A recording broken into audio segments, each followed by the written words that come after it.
Bonjour, Dion here, beaming in from Paris, where I spent the last 24 hours here for a very powerful meeting last night with some influential women from around Europe.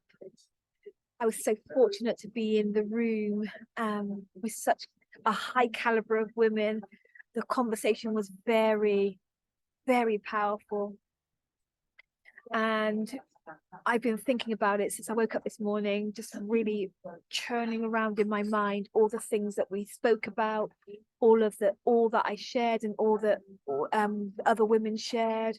The conversation was so rich, and it's got me thinking. The reason that I'm making this video is because I've been thinking, as a result of the conversation that I've had last night, is that I really want to reiterate how important it is for us to take our support needs seriously as women of influence, as women who lead at board level, women who with high level governing authority and power and influence. We really need to take our support needs seriously. When I was thinking about this morning, I remembered a woman that I was working with years ago.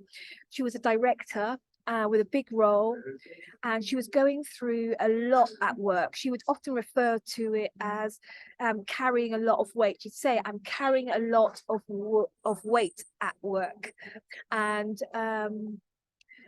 you know, she was dealing with funny characters. You know, there was a lot of manipulation and control, and you know, she felt really unsupported by her board, and you know, all of that stuff. I know you know what I'm talking about. Work was really hard for her, and then what transpired in our coaching relationship was that she also had a chronic illness, an autoimmune disease, which meant that her body was always in this constant level of chronic pain. That she walked with pain, she worked with pain, she led with physical pain in her body. And one day in our relationship, she turned up to a session, and as soon as I saw her, I could tell that something was different about her. I mean, she looked really different. She felt different. She felt lighter. And I said, you know, so what's that? Like, what's been going on? I thought she'd met a new man or something. But she explained that she'd got a new therapist. She explained that she got a new therapist, and that she'd tried a new therapy, hydrotherapy. And this was all very sort of cutting edge stuff. And that she explained that her therapist invited her to get into this thing called a flotation device. And the whole aim of that device was for her to get into it on the water, and this device would kind of surround her and completely take her weight, completely take the strain of her body.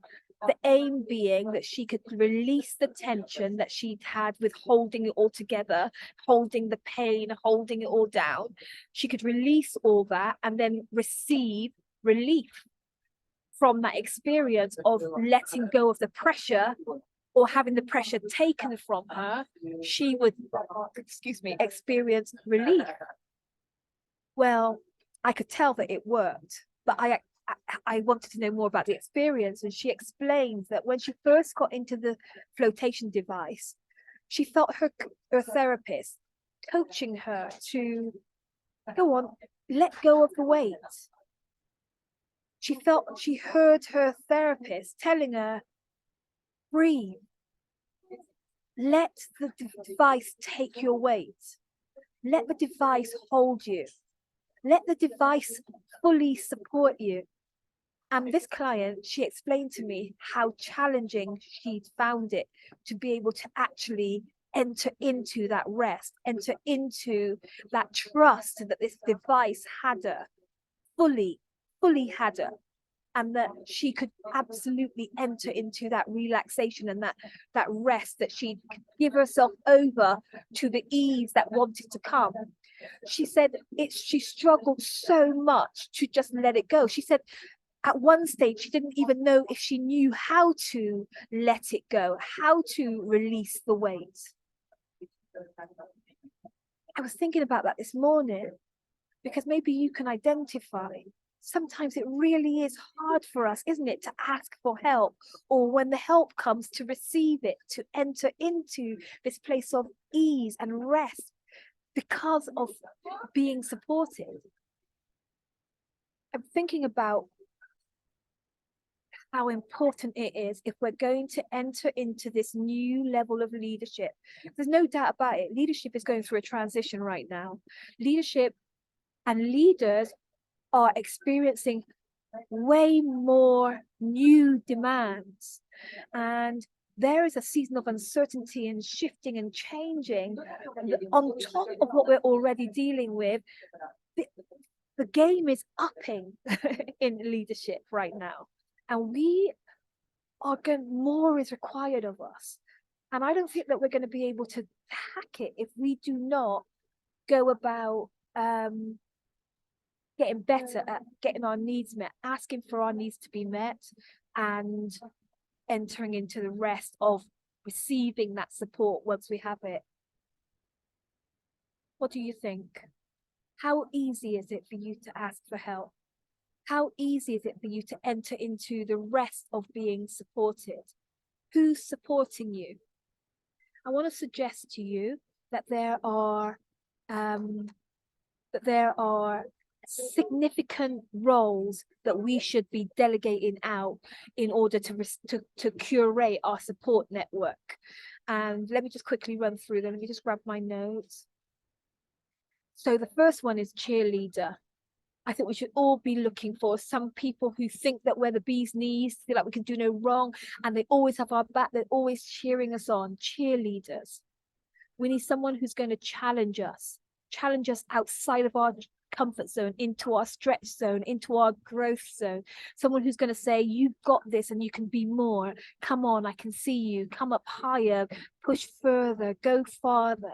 That we need people who will challenge us to explore our hidden potential and to tap into the woman and the leader and the change maker that we are yet to become. Yeah, challengers. We need co-workers, people who will roll up their sleeves and help us to get the job done. Sometimes that's to do with the people that we lead, and sometimes we have to get co-workers that will come alongside us in our homes, and sometimes we have to get co-workers that will come alongside us in our childcare and in our parenting and in our looking after our relatives and all our other responsibilities. Just co-workers who will help us get it done. And we need captains of industry, sponsors, people who are higher than us or with broader remits than us, that can open doors for us or mention our names in rooms that we don't yet step into. People who will speak about us and recommend us and sponsor us to help us to continue to grow and help doors to open for us. Captains. And then we need creative companions, people who will dream with us, people who will see our vision and multiply it. And those people who, when you speak to them, somehow between you, things just get so much bigger and more technicolor than when you were thinking about it by yourself. Things come to life with your creative companions, because you spark each other's creative juices, you spark each other's vision, you spark each other's insights and ideas about what could be, about possibility. Yeah, creative companions are critical for our support. And confidants. People who you can share your secrets with, people who you can let see you, be vulnerable with, people who you can allow to share. You can let them, feel you for real behind the mask. Let them come there and see who you really are, what's really going on with you. People who you trust with your secrets and your truest thoughts. Trust when you're not sure and you want to, you're not quite together yet. People who you want to run things by and sound things out with. Confidant. So what do you think? Cheerleader, challenger, co-worker, captain, creative companion, confidant. Which of these do you need to organize right now? Which of these do you need to connect with and say, hey, I'm inviting you to be my cheerleader. I'm inviting you to be my confidant. I'm inviting you to be my challenger. Maybe many of these roles can be dealt with by one person or two. Maybe you'll have separate people for each of these roles. But I just want you to think about getting intentional about creating your support network, because this time and this season that we're in as women and leaders and change makers is critical, and we can't do it without support. I'm Dion Johnson. If you want to talk about how I might be able to support you, then please don't hesitate to drop me a message wherever you're watching this video. I promise you no sleazy sales tactics, just straight up, straight talk, woman to woman, behind the mask, exploration of what it is you need to be and do for your best next steps forward. All right. That's it from Paris. I'll see you when I'm back in London. Bye.